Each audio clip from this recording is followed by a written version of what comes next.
Thank you for joining me on this episode of the Erasing Shame podcast. I'm your co-host, DJ Chuang, and today I'm talking with Faith Chang, who is the author of a new book, Peace Over Perfection, Enjoying a Good God When You Feel You're Never Enough.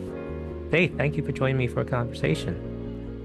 Thanks for having me here, DJ. I'm really excited. Looking forward to it.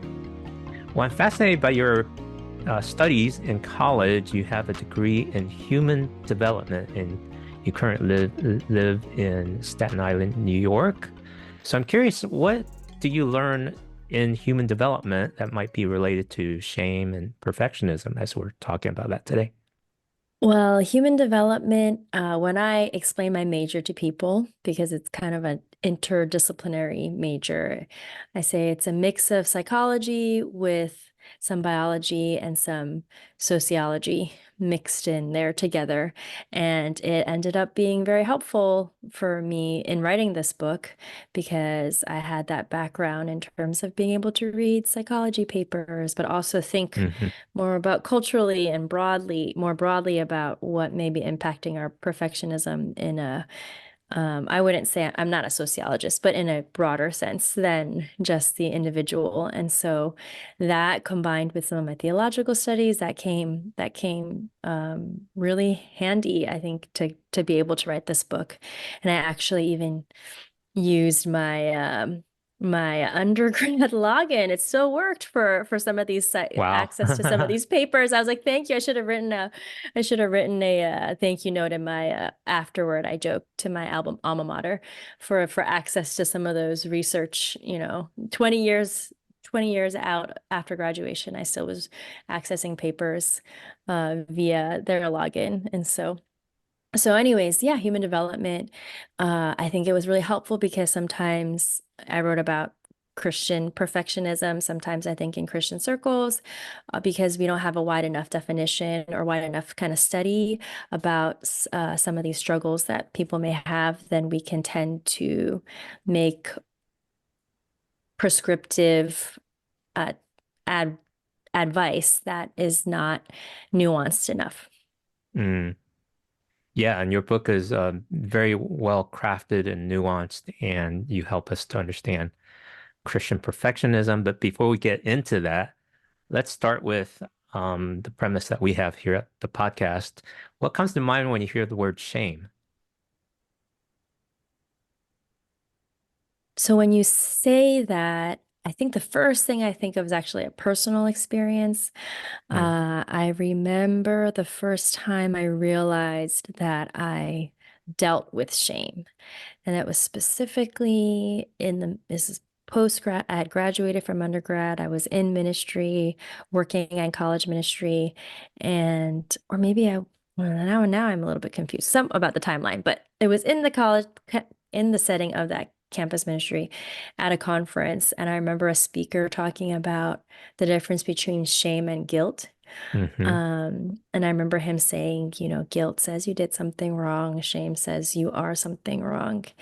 And and then I remember just listening to that and crying and starting to cry like in Mm, the middle of it as he's speaking. So I had to go out. I went to the bathroom and just sat down, and I just started crying. I started weeping wow. because I realized how deep this sense of shame that I had was that there was just something fundamentally wrong with me, specifically as a Christian, specifically as someone who is supposedly a daughter of God. And in that moment of recognition, at the same time weeping over it, I think God actually also had by the Spirit was doing this work of healing in me that lifted it in a way that, of course, there was still a struggle with it afterwards, but in a way that really was definitive, like a knocked like a blow to that in my life. I think even just being able to name it was so huge. So when you say, what do I think of when I think of shame? I think about that personal experience of recognition of shame and how even recognizing it and naming it was very freeing for me. That's very much connected to a first step. And I just noticed that in your book title, you say, when you feel like you're never enough. And so shame and perfectionism seem to be intricately connected in some way because we are taught in the Bible of how God is holy and perfect and how we don't measure up and we're not enough and we're sinful. And yet in Jesus' teaching, Matthew 5:48, he gives us a command, be perfect as I am perfect. Oh Mm. my goodness, what Hmm. do we do with that? Yeah. So, I think this is what was made it so hard in thinking about perfectionism is that for most types of perfectionism, right? Say you're struggling academically, as that is a big thing in certain Asian American cultures or Asian American immigrant culture in some Hmm. settings. That can be huge, like perfectionism in terms of academics, or maybe athletics in American culture, or whatever else it is. You can kind of tell people, well, it's not as important as you think it is, right? You can say it's okay if you don't get 100 or if you don't get an A, or parents can say that to kids, like it's okay if you don't get an A, I still love you. It doesn't really matter that much if you don't win this medal. But you can't say that to Christian, to be like, well, it's okay if you're not holy. Like, it's okay if you just Mm. sin a little bit more, right? And for the Christian perfectionist, the difficulty is, how do we reconcile, just like you said, what do we do with that? The fact that Jesus said, be holy and be perfect as my Heavenly Father is perfect, without this underlying sense of continual anxiety and guilt. Mm. And for me, that's been my wrestle, right? Where people have Mhm. told me, like, hey, just maybe you're just too hard on yourself. You just need to Mm. try a little bit less. But we're like, I can't lower that standard that Jesus put. And for me, where I found peace, and I think that the peace that God offers us is in relationship with Him. How does He treat us, even as we fail to meet these standards that are good and that He has called us to? He knows that we're not going to meet them. How does He deal with us as we fail? So that's the question for me that has been hard, but also been helpful to address. And yeah, I know you take the entire book to address that, but I want to see if we can unpack that a bit so that our listeners can get untangled from Mm, what we do with Jesus' words while we're also feeling like times were not enough, when we don't get the 100 on the test, when we don't stick the landing and get the hmm 10.0 on gymnastics. You mentioned sports also. And then there's times, even here when I record podcasts, when I say too many filler words or I hmm don't say the right phrase and I basically condemn myself and say, man, why did I do that? I wish I was more on top of things. And so hmm I kind of feel like it's a performance anxiety. Is that a right way to describe what's happening when we feel this wrestling with perfectionism? I think there definitely is an aspect of performance and anxiety in it that Mm, it can manifest in. Definitely anxiety, and definitely I understand that post podcast listening to yourself. I didn't realize that I said this word that often, this filler, or I just wish I had said that, that one answer that I thought of right after I ended and said bye. So there definitely can be that aspect of anxiety and of performance in it. I think where maybe it is a little bit different for those who are struggling with perfectionism as it deals with Christian perfectionism is that it goes deeper than a performance. So even though you may perform well, you can still feel this underlying sense of guilt and mm, regret, and anxiety. Like, maybe I did well on the surface, but the deepest question that we have is not so much how people see me, but how God sees my performance. And I know that God sees past my outward performance. So maybe I answered those questions well, or I didn't. If I didn't, then it's not even just, oh man, I look so stupid, but it's, oh man, like, I wasn't faithful to God. I wasn't faithful to prepare like I Mm, should. I wasn't prayerful enough. I was too self-centered, so those kinds of commands that God kind of tells us about, like loving, being self-centered, not being self-centered, being faithful, but that kind of comes in constantly as this accusation instead of an encouragement and exhortation. And so that's where I think a lot of that anxiety, it's not even just how I appear to people, it's how we appear to God. And then thinking, well, I, even if I perform well, God knows my heart, and I know I wasn't exactly, you know, selfless in every single circumstance. So am I a complete failure before God because of that? So I think that's where there's like overlap and also a little bit of distinction. yeah, and I've heard you say the phrase Christian perfectionism several times, and one of the things you point to is realizing that our relationship with God and how God sees us is very much important to untangle us from Mm, the need to measure up because we don't measure up, um, that we aren't perfect, but God still loves us and accepts us. In fact, theologically, and the good news of the gospel is God makes us perfect in Christ. mm, hmm And therefore, we don't have to worry about performing because the performing is already done at the cross. hmm Is that what you get into with the book? I think we all have to start there for sure. Mm, And so that's mhm, that's where I begin, right? This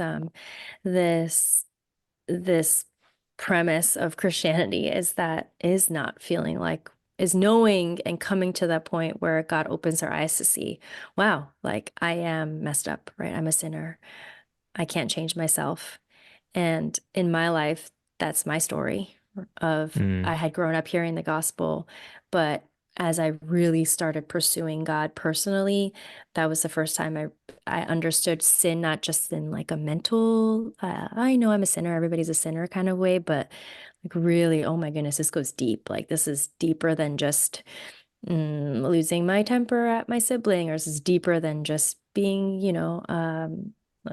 lying on the outside. It's like, wow, it's like what I want, like I want glory, or I want mm. myself to be loved over other people, or just so it goes deep in there. And I think it is the work of the Holy Spirit that opens our eyes to that, so that we see, wow, we need God and we need Jesus, and He is the perfect one who is righteous, was right, like what you said, was righteous for us. And because of that, I stand righteous before a holy God. Like that is the foundation of any freedom and peace that we have. So we definitely have to start there, I think. Yes. And then to actually make that a part of our daily life. So I'm going to just follow along with the journey that you went through, that you started with a blog post as you shared some of your own personal wrestling with perfectionism as a follower of Christ. And somehow that became a book. Describe what that experience was like. Did you get invited to write a book, or did you initiate looking for a place to publish a book and wrestle with maybe some of the feelings of will you measure up? Are you going to be enough? And how will Hmm this book be received? Yeah, I joke around with people when they would be like, what are you writing about? And I tell them writing a book for people who are anxious and guilty in their relationship with God, writing a book for Christian perfectionists. Basically, I'm writing a book for myself. Like, like, and several times people have been like, when I'm sharing, friends like, you are writing a book about this very struggle that you're talking to me about. And even after it was published, I was talking about to one of my coworkers about how anxious I was about some podcasts that I was going to be on. And then he said, well, I did read this book on perfectionism. And in my head, I was thinking, what was this book that he read? And what is he going to say that's so helpful to me? And then, until I realized he was just joking. Like he's like, it's your book. And so this has definitely not been just a mental exercise for me or just some kind of theological undertaking, but was born out of struggle that I've had. Like you said, I wrote a blog post on it, I think back in 2016, about just how I've been finding help in the scriptures and in with God with this anxiety and with this guilt and kind of scrupulosity is what some people would also describe it as. Mm, hmm And because there were so many things out there that I found were unhelpful, like people would say, Christian perfectionist, you're just a sinner. You're just sinning by your perfectionism, and perfectionism is a sin. And mm, and I'm like, I kind of get it, but at the same time, it's just making me feel worse. And also it's just heaping onto my perfectionism. And so I was just like, I think there's something that's missing in this space, right? There has to be another answer besides, well, just stop trying so hard. Just, lower your standards, whatever, sin more. You're perfectly imperfect. Fine.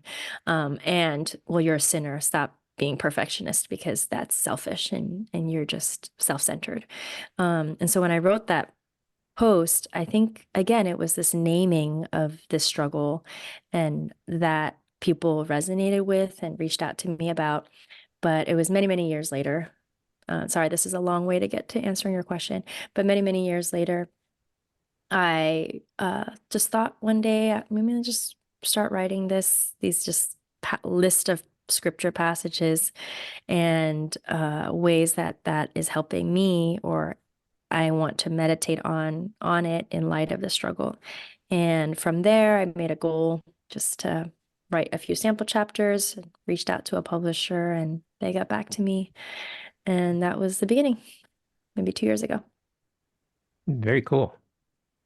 And when I think of perfectionism, it's like, and I've written a book, but I didn't go the traditional publishing route because my book is about next generation Asian American churches, which is a very niche Mm, audience. So I hmm wouldn't think a traditional publisher would be interested in that. So I just went the self-published route and hmm just pushed through. And then I had an editor work with me. And later on, when I read the final print, I still noticed typos. hmm I was like, ouch. That takes away at my perfectionism for sure. And um, hmm when I think about if I were to write a book proposal with a traditional publisher, perfectionism would seem to be me to be like the first publisher I go for would accept it, and I would never face rejection. That would hmm be perfectionism. So I was like, boy, this perfectionism is just around every turn of the corner. That everything I do, I have this subconscious measure of what's perfect. And anything short hmm of that just uh, hurts my ego, hurts my um, feeling like I'm being faithful. And why am I wrestling with this? But when I talk to other Christians, it seems like not many people wrestle with that.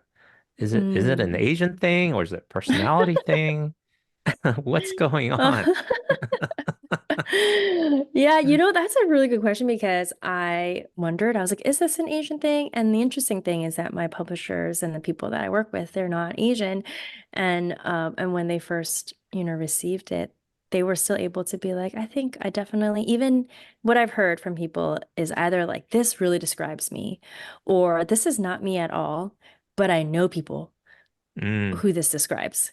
And mm, so I think that there is definitely like, or even studies show there's definitely ways that perfectionism shows up in Asian culture in different ways, or maybe Asian immigrant culture, specifically in America, in different ways. We think about academics. That's like probably one of the mm, first things we think about. mm, But that kind of pervades like other cultures and maybe in different ways, subtly different ways. But definitely my experience of it is I am Asian, right? I'm Chinese American. And so my experience of it in Christian culture is a subculture. It's mm, Chinese, Asian American, immigrant, evangelical American growing up in the 90s and 2000s subculture. And I do see how some ways that we maybe were taught about the gospel, or kind of thought about, oh, well, we're saved And then now we have to do all these things for Jesus. And that's like you're saved by the gospel, by grace alone. And I think a lot of us learn that really well. We wouldn't be Hmm. like, we would never say, I can gain heaven because I'm good or Hmm. because I do good things. But at the same time, we can think of this sacrifice that God has done for us, and actually it can, in a way, be twisted in our minds to make us feel extra guilty. Um, in a way that's kind of like, I know a lot of people may have heard, um, well, look at all that we gave up for you when we immigrated. And so Hmm. you better make the most of it. Like you better. And so that some of there's that anxiety, right? My parents gave up everything Hmm. for me. I need to do well to honor their sacrifice. But there's also an added, maybe I need to do well because I had to support them because of all that they gave up too. So Hmm. sacrifice gets tied in with guilt and shame. And I think that can translate into our Christianity sometimes too. For Hmm. some of us who grew up in that setting where it's okay, Jesus did all this stuff for me. And so when I fail, it doesn't actually, I'm not more grateful for his forgiveness. I actually feel even guiltier, like, oh, he did this for me, and I'm still like this, right? What is wrong with Hmm. me? Hmm. And so I do think there are ways that it plays out in Asian culture, maybe Chinese culture. I can't speak for all Asian cultures, Chinese American culture in specific ways in our spirituality. Yeah, and I've been in certain church contexts where there's certain people that give, give, give, and sacrifice, sacrifice, sacrifice to their own detriment of health, Hmm. and that's just overdoing it. That's not appropriating grace while um, staying healthy, and that's where I guess, well, it's not perfection per se, but just how easily it is for some people to distort our faith, our living out our Hmm. faith after we've been saved. Hmm. And when it comes to perfectionism, then what's one of the nuances that you really wanted to bring out through your Hmm. book? I mean, you Hmm. define it, you bring in a lot of great research, and we're going to mention some of the other interviews you've done where you dig into more books, but I just wanted to get one thing about this nuance that you really wrestled through. One thing that I really felt strongly about in writing this book, and that's why actually it's bookended Mm, by chapters that have to do with this, is that mm, the desire for perfection is a good thing. mm, I think a lot of times our gut response right to this kind of perfectionism, either in because of what we experienced in our lives or because of the anxiety and the guilt that we're experiencing with the desire for perfection, is that we kind of think, well, we just feel like we need to push that desire away. But I really feel deeply that this desire, and I think theologically there is a case that this desire for perfection, desire to be the best version of ourselves that we can be before God, the desire to mm, be always loving, the desire to be perfect is because that was what we were made to be. We were meant mm, to be perfect, and we were meant to to always be making choices that would lead to everybody's flourishing, right? This is where I think in the Asian context, it is very specifically comes out because my perfectionism isn't just about me, it's how my choices affect everybody else. So if I'm outside the will of God, then I'm anxious that then my church suffers because of me, my children suffer because of me, mm, because, we are interdependent in our culture. And so, but that's because we were always meant to be making choices before the fall, before sin entered the world that would lead to flourishing and more flourishing. And so I think that recognition that, oh yeah, the reason why I am lamenting and feeling so deeply disappointed and upset that I am not who a God made me to be is because there is this sense that I was supposed to be something different. But I also think it's good because the desire for perfection is good because it's actually also promised to us, right? God promises that one day we will be like him and we'll see him as he is, right? That we are not yet who we will be. And that promise of perfection is actually something that brings me great hope. Like, I think that this desire that I have for perfection actually makes me long for heaven more, not because, not just because, oh, I'm not going to struggle anymore. I mean, there is that part of that where, wow, I'm going to be free from the sinful nature. I'm going to be just able to completely worship God like I want to. But it also just is this great hope. Like, God promises that I'm going to get there, that in end of Jude, right? He will present you before his presence with blameless, with great joy, on that day. And so for the Christian perfectionists, those of us who struggle with that, I think we can experience in a different way that deep longing for heaven and for the new heavens, for the new earth. And that's a distinction and the nuance that I really wanted, instead of just kind of poo-pooing perfectionism or the perfect. Well, so well said. What an encouraging word and hopeful word. Thank you for sharing that. And thank you for writing that. And I want to invite people to learn more about the book through the podcast, but also buy it for yourself and for your friends. So what are 2 or 3 podcast interviews that you've really enjoyed that we can add in the show notes and have people listen more to how you've addressed Christian perfectionism in your book? A short one that I think I really enjoyed. I enjoyed speaking to Aaron Lee at the SOLA Network. That was a short and sweet. He had some really good questions that I got to answer for a quick overview of what the book is and the heart of the book. And Aaron also was kind of been a cheerleader from the beginning with for me, and so that was kind of a nice celebration. I felt like for us together as a team, or it felt like a team effort to me. So that was one. And another one for those who are listening that are writers or creatives. I really enjoyed my conversation with Jonathan Rogers at the Habit podcast. So that's a podcast that's for those who are for writers.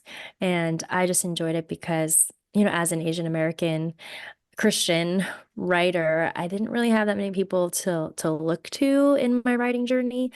And the Habit podcast kind of really gave me a vision of what writing might look like in my life. It was kind of like my company along the way. And so to be able to be on it is a huge honor. And I really enjoyed being able to talk about writing. And I really want to encourage those who are listening, and especially as we deal with shame in Asian American culture, they could feel like, I don't have anything to say. Like, what do I have to give? Why does my voice matter? Or, other people can say it better than me. There's just this kind of self-doubt maybe sometimes in our culture, because it seems like it's prideful to even say I have something that somebody else should listen to. You should read it, or you can't. But I think, I really want to encourage, or I've been encouraged by the community around me and by different people, that others can be helped by your story. And I know that's what you're doing here and in podcasting. And if you're interested in doing that via writing, that would be a great podcast. Not just my episode, but the whole podcast. Oh, fantastic. Okay, so we'll add links in the show notes at erasingshame.com. Encourage you to check those out. And for those that want to connect with you, Faith, how can they do that? I have a Substack, so faithchang.substack.com. That would be probably the best place to start. And from there, you might be able to find where I am social media wise sometimes. Fantastic. Great chatting with you, Faith. Really appreciate your effort in giving voice to us as writers, as Asian American Christians, as Christians who struggle with perfectionism, and to realize it is a hopeful vision for how God is making us the best version of ourselves. God's blessing to you. Thank you, Faith. You too. Thank you so much, DJ. And thank you for listening to this episode of the Erasing Shame podcast. We'll see you next time. Bye-bye. Thank you for listening to the Erasing Shame podcast.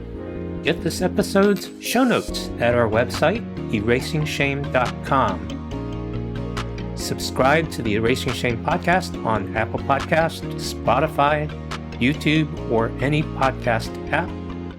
And please add a rating and review so that we can reach more people with our message of hope and healing.